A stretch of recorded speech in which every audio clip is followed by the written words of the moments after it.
You can see my fuel tank there. I've got to fix that. That's a bit gross. I don't know why it's doing that, but just shitty tank. Got my massive fuel filter here, which is basically a diesel style filter setup, or good for like your oil filter conversions as well for moving them. And I've got you can kind of see it there. It's a ProFlow filter. I think they rate them at 100 microns. Anyway, I've seen that's great. It's a reusable filter. It actually uses a stainless mesh thing in it, and that thing's been awesome. My Chinese Bosch 044, never had any issues. It runs cold because it's always got way too much fuel running through it, so again, never really had an issue with it. More on my shitty welding, shitty tank setup. Again, 1/2 inch lines, back and front. That random plug over there is actually a diff breather, which just dumps back down. It's just there so that if I get oil slosh from the diff, it doesn't spill out. Now the diff is an R31 Skyline diff, which I've modified with these huge ass brackets. You can see there's 3 holes there to allow me to drop the lower arms down. Top's still a stock Toyota one. I've actually welded all my own brackets back onto this. Now it has got dual calipers. One set goes to the handbrake, the other is now unused because I had a leak in my lines and ended up just deleting them anyway. And if I need back brakes, I just use a handbrake. Otherwise, standard AE86 shocks. The springs are actually a front spring out of a 6-cylinder Cortina that I've used. I've cut them down, I don't know, maybe 2 coils now, so they're you know, at my desired height. I like them. Shocks are probably a little bit undershocked, but I don't really have an issue yet. I do want to go to something that's a little more adjustable, but that's neither here or there. You can see my pipe. You can see where it merges under there. It's on shit ground at the moment. You can see the tyres are kind of sinking, so that's why it's so freaking low. And don't mind the zip ties, they're just holding everything together.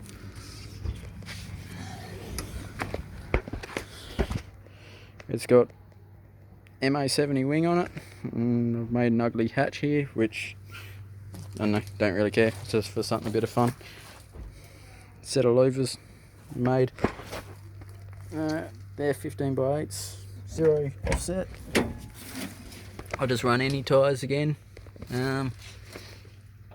You've seen all this. Mustang half cage in it. See the back of the fuel cell, though I do have to wall this off. I'll be doing that shortly. I used to have it walled off with the old hatch system, but it doesn't work anymore with this new setup. Good old vents cut into the bonnet. They're a little bit off, but that's actually the sticker that's off, not the vents. Vents came after. Motorworks distributor. It makes 146 rear wheel kilowatts at the tyres, which is about 200 horsepower at the tyre. Ends up being about 260 to 300 at the motor, somewhere in that realm. So healthy for a stock cam, but otherwise gets the job done. You can see there, more Skyline brake, short knuckles, no welding here, but it's all Jan Sigma arms. I don't actually run a sway bar anymore. I wish I could, but it didn't fit because I've got a high energy sump in here, which just made things way harder than it needed to be. So it doesn't fit anymore. There's no room in front. It's hard to tell, but there is absolutely stuff all room back there. The motor's pretty much as far back as I can go. It's also about a finger width from sitting on top of the cross member. You can see my polyurethane bushed engine mounts in there. they're a pedestal mount, so the motor moves stuff all. As you can see, I've got a pretty tight hole up there, and apart from a little bit of rain rust, you don't actually get much where the bonnet rubs on the motor, so again, hasn't been an issue. And yeah, that's pretty much the car. I run 195 50 or 55 tyre on the back normally. I do have some 205 65s, which were just a coloured smoke tyre. The one's actually completely trashed on the driver's side, just because it was the way I favoured that corner. Yeah. So the 195 55 is my preferred tyre on it. It's what I find runs best on it, and what I built the car around. So that's the reason I don't have crazy horsepower or anything stupid, you know. It's only 200 horsepower at the tyre because I run a small tyre, and yeah, I really don't need a bigger tyre. As far as competitive goes, I find it's pretty competitive. I find that I run in what Australia calls L2, which would be like your amateur comp like basis, and then you go to your L1s, which are like your pro driver. But basically in Oz, if you think you're confident to run in L1, then you just jump in L1. As far as L2 goes, this thing's a pretty competitive car. I recently did round 3 at Malala. In my starting qualifying, when I was actually driving half decent, I managed to sit in the top 4 pretty comfortably. I did drop back to the top 5. I was in 5th position, and then after running way too wide and clipping a few cones, I ended up back into the top 8, where I eventually got knocked out by the guy who won it for L2.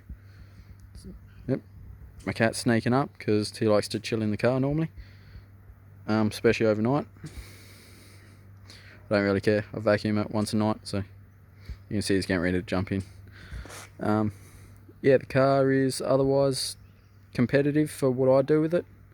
I'm not looking for a Pro Town build. This is just a fun car that I can compete, I can have fun, and I was looking for reliability over everything else.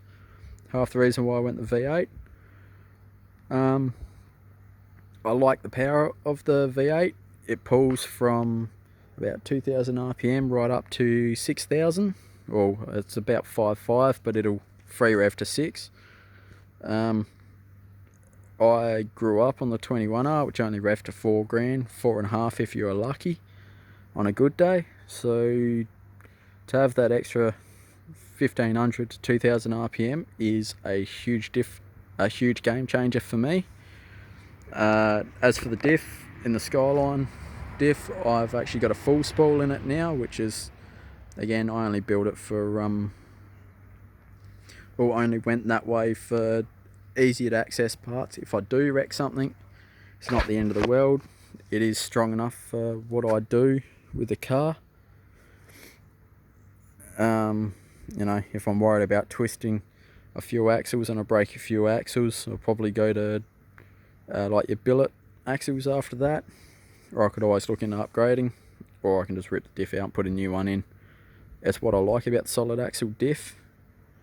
Now I've also got the falling adjustable arms in there, so I can twist the pinion angles and pull more or less pinion angle out, which is why I built the car for 195s, because the L2 class doesn't let you run any bigger for my weight category.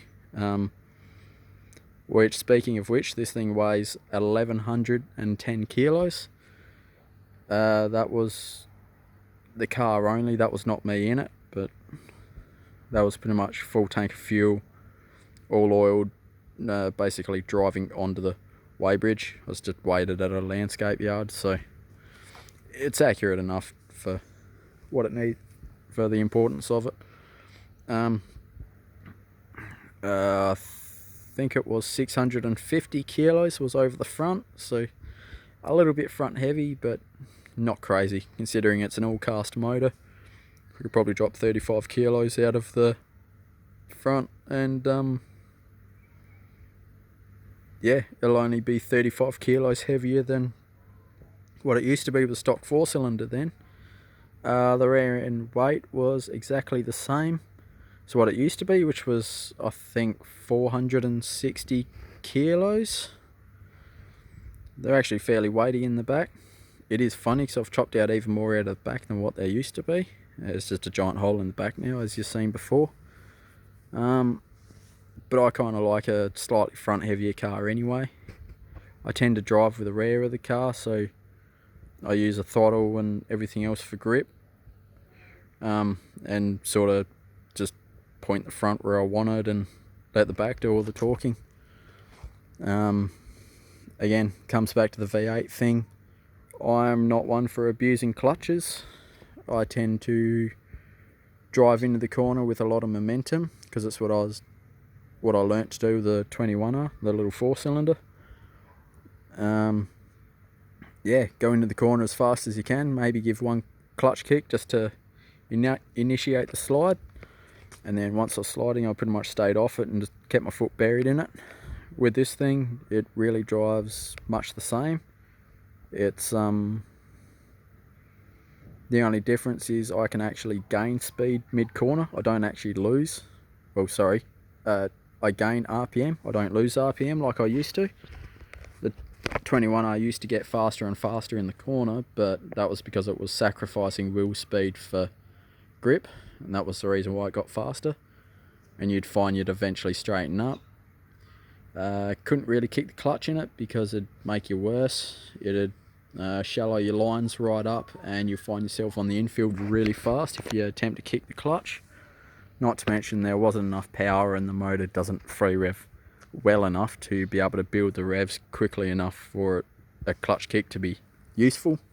You got to stand on the clutch for too long, and by that stage you pretty much grip up anyway.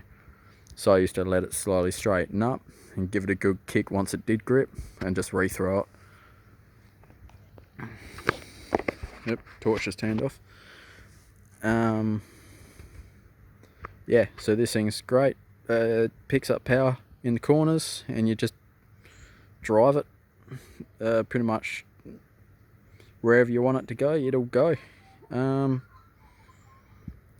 haven't found anywhere too much where I really would need to kick the clutch, apart from I stuffed up and didn't change back to third in one corner. I kind of left it in fourth and hit the corner in fourth, and just gave it a quick clutch kick because it was starting a shallow angle. And once the revs are built back up, it was pretty much free spinning, maximum angle, and back on the attack. That was in my run where I lost in the top 8 elimination, so I ended up 8th overall. But yeah, that was driver error, nothing to do with the car or anything like that, and that was just me tired at the end of the day. Otherwise, I haven't had an issue with this car, and I could expect with a little bit more time behind the wheel and trying to get used to it, I could easily see myself in the top 3 for L2.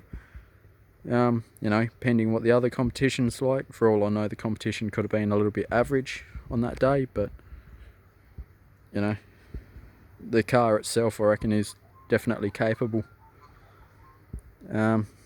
No reason why more Celica shouldn't be out on track. So yeah, it's my RA60. Little bit of an update for you on what's been happening with it, and yeah.